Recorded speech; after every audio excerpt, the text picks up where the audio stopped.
तो ये कहानी एक ऐसे लड़के के बारे में है जो कि अपने माता पिता से बहुत ही ज्यादा प्यार करता था, लेकिन एक दिन उसके सामने ही कुछ डीमंस आके उसके माता पिता को मार देते हैं और तब वो डिसाइड करता है कि वो बहुत ही ज्यादा स्ट्रॉन्ग बनेगा, इतना ज्यादा स्ट्रॉन्ग बनेगा कि इस दुनिया से वो सारे डीमंस को मार सके। एनिमे के शुरुआत में हमें बताया जाता है कि बहुत टाइम पहले मॉन्स्टर्स और ह्यूमंस के बीच में एक बहुत ही खतरनाक लड़ाई हुई थी और जब वो लड़ाई खत्म होती है तो ह्यूमंस अपने जान बचाने के लिए एक खुद का शहर बना लेते हैं। वहीं पे दूर कहीं हमें एक सिटी दिखाया जाता है जहाँ पर उस सिटी की प्रिंसेस जिसका नाम सैली था वो उस सिटी के रॉयल गार्ड से बचकर भाग रही होती है, क्योंकि उसका सपना है कि वो कभी न कभी इस सिटी से बाहर निकल के बाकी दुनिया देखे। लेकिन सैली के पेरेंट्स नहीं चाहते कि वो यहाँ से बाहर निकले, क्योंकि इस सिटी के बाहर काफी ज्यादा खतरनाक मॉन्स्टर्स मौजूद है। वहीं पर हमें दिखाया जाता है कि सैली भागते हुए एक सिटीजन से टकराती है और ये कोई और नहीं हमारा मेन कैरेक्टर है और इसका नाम मीको है। तब सैली कहती है कि प्लीज मेरी हेल्प करो, कुछ गार्ड्स मुझे पकड़ना चाहते हैं और मीको सैली की हेल्प करने के लिए मान जाता है और तभी वहाँ पर गार्ड्स आ जाते हैं और वो मीको को एक लड़की समझ रहे थे। वो कहते हैं कि क्या तुमने यहाँ पर एक येलो हेयर्ड गर्ल को देखा है? मीको कहता है कि मैंने किसी को भी नहीं देखा और तब मीको उन सोल्जर्स को एक रॉन्ग डायरेक्शन बता देता है, जिस वजह से वो लोग वहाँ से चले जाते हैं। गार्ड्स के जाने के बाद सैली बाहर आती है और कहती है कि तुम्हारा बहुत बहुत शुक्रिया और तब वो कहती है कि इस एहसान को चुकाने के लिए तुम मेरे साथ चलो, तुम्हें भूख तो जरूर लगी होगी। और इसके बाद हम दोनों को ही किंगडम के पैलेस में देखते हैं जहाँ वो लोग खाना खा रहे होते हैं, जहाँ सैली मीको को कहती है कि मैं एक एडवेंचरर बनना चाहती हूँ ताकि मैं इस पूरे वर्ल्ड को एक्सप्लोर कर पाऊँ। क्या तुम्हारे पास कोई स्टोरीज है, क्योंकि तुम भी तो एक एडवेंचरर हो ना? मीको कहता है कि तुम्हें जैसा लगता है बाहर की दुनिया उससे काफी ज्यादा खराब है और जहाँ तक मैंने इस सिटी को एक्सप्लोर किया है, इस सिटी में काफी कम मॉन्स्टर्स हैं। बाहर के लोग ऐसी सिटी में जीने के लिए कुछ भी देने के लिए तैयार हैं। तो आखिर तुम इस सिटी से भागना क्यों चाहती हो? तब सैली कहती है कि मैं बचपन से इसी सिटी में रही हूँ और मैंने आज तक बाहर की दुनिया नहीं देखी। और क्योंकि बात करते करते काफी ज्यादा लेट हो चुका था तो सैली सोने के लिए चली जाती है। और अगले सीन में कैसल के कुछ डिस्टेंस पर हमें दो मॉन्स्टर्स को दिखाया जाता है जो कि चुपचाप अंधेरे में कैसल की तरफ घूर रहे होते हैं। अब हमें अगले सुबह दिखाया जाता है जहाँ पर सैली मीको को खोजते हुए उसके रूम में जाती है और जैसे ही सैली मीको के रूम में एंटर करती है तो वही देख के शौक थी कि मीको एक लड़का है। उसे इतने देर तक लग रहा था कि मीको एक लड़की है क्योंकि उसके इतने बड़े बड़े बाल हैं। और इसके बाद मीको उसको अपने सारे एडवेंचर्स के बारे में सैली को बताता है और मीको की इन सारी कहानी को सुनने के बाद सैली कहती है कि मैं जरूर अभी इस शहर से बाहर निकलूंगी और एक एडवेंचर में जाऊंगी। वैसे एक मिनट, मेरे पास एक आइडिया है, क्यों ना मीको मैं तुम्हारे साथ ही तुम्हारे एडवेंचर में चलूं? तब मीको थोड़ा सा सीरियस हो जाता है और कहता है कि तुम मेरे साथ मेरे एडवेंचर में आना चाहती हो, लेकिन मैं जो एडवेंचर करता हूँ वो काफी ज्यादा डेंजरस है और ऐसा भी हो सकता है कि तुम 1 घंटे के अंदर ही मारी जाओ। और मारे जाने की बात को सुनकर शैली बिल्कुल ही चुप हो जाती है और कहती है कि ठीक है, मैं तुम्हारे साथ नहीं जाऊंगी। लेकिन तब मीको वहाँ से जाते हुए कहता है कि मैं बस मजाक कर रहा हूँ। अगले सीन में हमें सैली के फादर यानी कि प्रिंस को दिखाया जाता है और जब प्रिंस बैठे हुए थे तब प्रिंस से मिलने के लिए वहाँ पर एक मॉन्स्टर आता है और ये वही मॉन्स्टर है जो कि कल रात को हमें छत पर दिखाया गया था। तब वो मॉन्स्टर प्रिंस से कहता है कि मैं तुम्हारे साथ लड़ाई नहीं चाहता, मैं यहाँ पर एक सौदा करने के लिए आया हूँ और मेरा सौदा ये है कि तुम हर रोज हमको 30 ह्यूमन बॉडीज दो और बदले में हम तुम्हारी सिटी में किसी को भी हार्म नहीं करेंगे। और ये सुन के वहाँ पर मौजूद सारे गार्ड्स काफी ज्यादा गुस्सा हो जाते हैं और उसके ऊपर स्वॉर्ड रख देते हैं। लेकिन तब वो मॉन्स्टर सारे गार्ड में से एक गार्ड को मार देता है और ये कहते हुए चला जाता है कि प्रिंस अच्छे से सोच के बताना, क्योंकि ये ऑफर मैं बार बार नहीं देने वाला।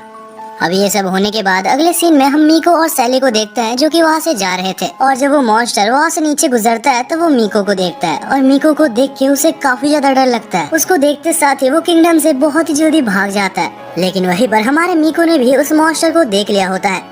अगले सीन में हम प्रिंस को देखते हैं जो कि सैली को बुलाता है और कहता है कि अभी बिल्कुल भी बाहर मत निकलना। और इससे पहले कि सैली कुछ बोल पाती बाहर से बहुत सारे आवाजें आने लगती है और जैसे ही वो लोग बाहर देखते हैं तो वो लोग देखते हैं कि बाहर बहुत सारे मॉन्स्टर्स हैं। तभी हमें इस मॉन्स्टर का नाम बताया जाता है जो कि याकी था और उसके साथ जो बड़ा वाला मॉन्स्टर है उसका नाम मोकी है। याकी आकर कहता है कि जल्दी से जल्दी हमें यहाँ से निकलना होगा क्योंकि वो लड़का इधर ही है, अगर हम अभी नहीं भागेंगे तो वो आके हमें मार देगा। उसके अंदर इतना पावर है कि उसने हमारी सिटी को अकेले तबाह कर दिया था। और इतने में ही हमें दिखाया जाता है कि पीछे मीको आ चुका था और फिर वो कहता है कि फाइनली तुम लोग मिल गए, अब तुम्हें मारने में काफी मजा आएगा। वहीं पर मोकी कहता है तो अच्छा ये बच्चा है जिसने हमारी सिटी को बर्बाद किया था, अच्छा हुआ तुम मुझे मिल गए और तुम अभी मरने वाले हो। और इतने में ही सैली वहाँ पर दौड़ते दौड़ते आती है और कहती है कि तुम यहाँ पर क्या कर रहे हो, तुम्हें यहाँ से जल्द निकल जाना चाहिए। और तब मॉन्स्टर कहता है कि अभी भी तुम्हारे पास समय है, यहाँ से निकल जाओ। पर तब मीको स्माइल करते हुए उस स्वॉर्ड को निकालता ही है कि उस मॉन्स्टर का हाथ कट जाता है और फिर अपने बालों को सेट करते हुए कहता है कि तुम लोगों की वजह से मेरे माता पिता मारे गए। और ये कहते हुए वो वहाँ पर सारे मॉन्स्टर्स को बहुत ही जल्दी मार देता है और अपने सारे साथियों को मरता हुआ देख मूकी कहता है कि मैं समझ गया, असली मॉन्स्टर्स हम नहीं, असली मॉन्स्टर तो तुम हो। और इससे पहले कि वो कुछ और बोल पाता, मीको आकर उसको मार डालता है। लड़ाई खत्म होने के बाद कैसल के अंदर से मीको के पास एक डॉग आता है और तब मीको और वो डॉग वहाँ से जाने लगते हैं। वहीं पर सैली को कुछ भी समझ नहीं आता कि आखिर अब यहाँ पर क्या हुआ। वो मीको को रोकने की कोशिश करती है, लेकिन जैसे ही वो आगे बढ़ती है तो मॉन्स्टर्स की मरी हुई बॉडी को देख के वो आगे नहीं बढ़ पाती।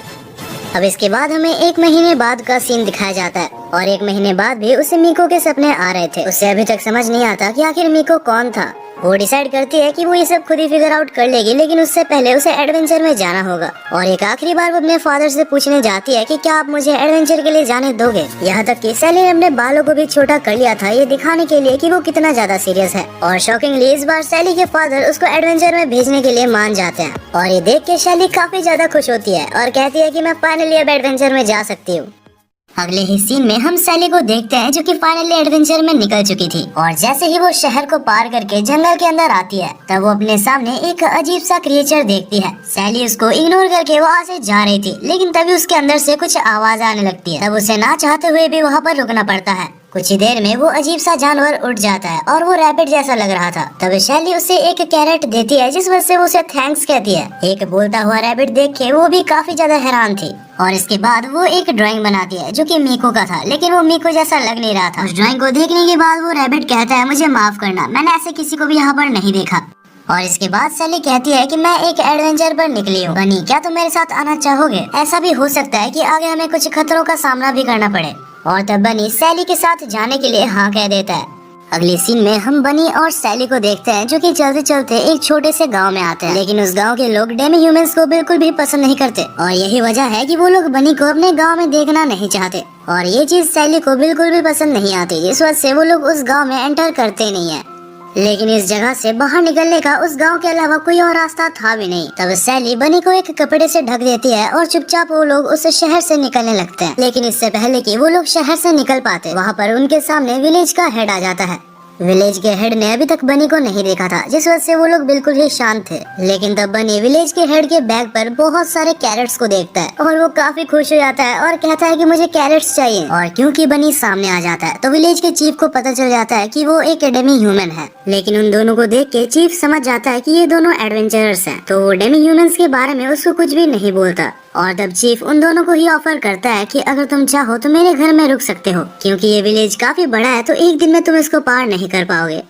उसी रात हम दोनों को ही चीफ के घर में देखते हैं, जहाँ पर बनी को अपना रूम दिखाने के बाद चीफ सैली को उसका रूम दिखाने के लिए उसके साथ जा रहा होता है। और तब वो सैली को कहता है कि बहुत सालों पहले की बात है, इस विलेज के ऊपर मॉन्स्टर्स का हमला हो गया था और इस विलेज के काउंटलेस लोगों को मॉन्स्टर्स ने मार दिया था। लेकिन तब कहीं से एक लंबे बालों वाला लड़का आता है। वो एक एडवेंचरर था जो कि काफी ज्यादा स्ट्रॉन्ग था और वो हमारे विलेज को बचा लेता है। और उसके बारे में सुन के सैली को पता लग जाता है कि ये और कोई नहीं मीको है। तब वो कहती है तो क्या आपको पता है कि वो एडवेंचरर अभी कहाँ पर गया है? तब चीफ कहता है कि मुझे इसके बारे में कुछ भी नहीं पता, मैं तो उसको थैंक्स तक नहीं कह पाया। वो यहाँ के सारे मॉन्स्टर्स को मारने के बाद चुपचाप यहाँ से निकल गया था और यही वजह है कि मैं सारे एडवेंचरर्स की बहुत ही ज्यादा रेस्पेक्ट करता हूँ। तब सैली पूछती है कि आखिर आप लोग डेमी ह्यूमन से इतना ज्यादा नफरत क्यों करते हो? तब चीफ कहता है कि डेमी ह्यूमंस भी एक तरह के डीमंस होते हैं। हालांकि वो लोग अच्छे दिखने के नाटक करते हैं, लेकिन अंदर से उनका मन कभी भी अच्छा नहीं होता। इस टॉपिक पर सैली और ज्यादा बात नहीं करती और उस रात वहाँ पर ही सो जाती है।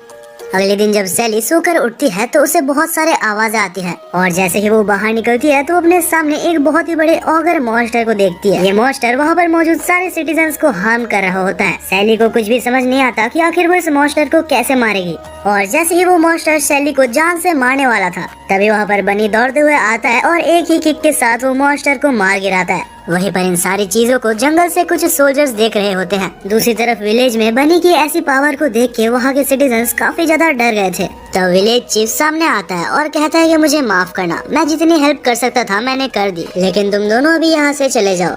तब बनी दौड़ते हुए चीफ के सामने जाता है और उसके सामने जाके कहता है कि आपका बहुत बहुत शुक्रिया, आपने कल रात हमारी काफी ज्यादा मदद की थी। और ये देख के वहाँ के सिटीजन्स भी काफी ज्यादा हैरान थे। और इसके बाद ये सैली और बनी वहाँ से जाने लगे।